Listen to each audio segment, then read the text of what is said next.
ہاں یہ سوال بڑا ہمیں، میں یہاں آیا ہوں تو سارے کہہ رہے ہیں، یہ کہتے ہیں ارطغرل ڈرامہ دیکھنا، یہ بھائی پوچھ رہے ہیں کیسا ہے؟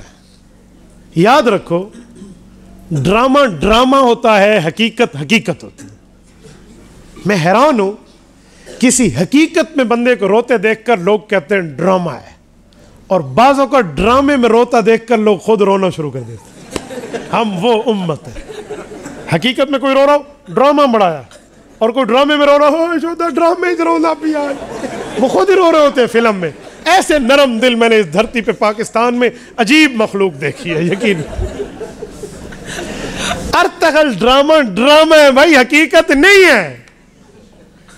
ہاں واقعات وہ بزرگوں کے سنا رہے ہیں، صلی اللہ علیہ وسلم بڑی عزت احترام سے یوں سینے پہ ہاتھ رکھ کے کہہ دے، لیکن اس میں لڑکیاں موجود ہیں، یاد رکھنا۔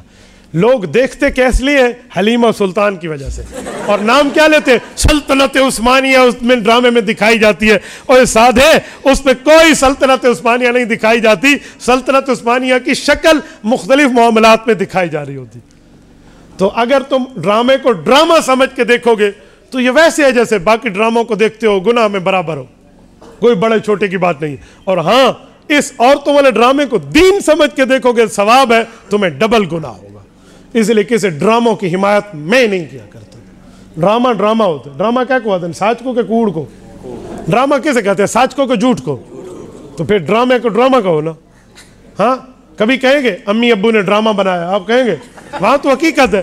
تو ڈرامہ لفظ جھوٹ پر مشتمل ہے، اور اس کا مطلب یہی ہوتا ہے، اور آپ ہمارے سامنے ڈرامے کو حقیقت بنانے کے چکر میں بیٹھے ہیں۔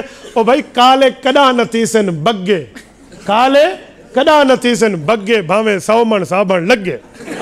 تو بھائی ڈرامہ کبھی حقیقت میں شامل نہیں ہوتا، ڈرامہ ڈرامہ رہتا ہے۔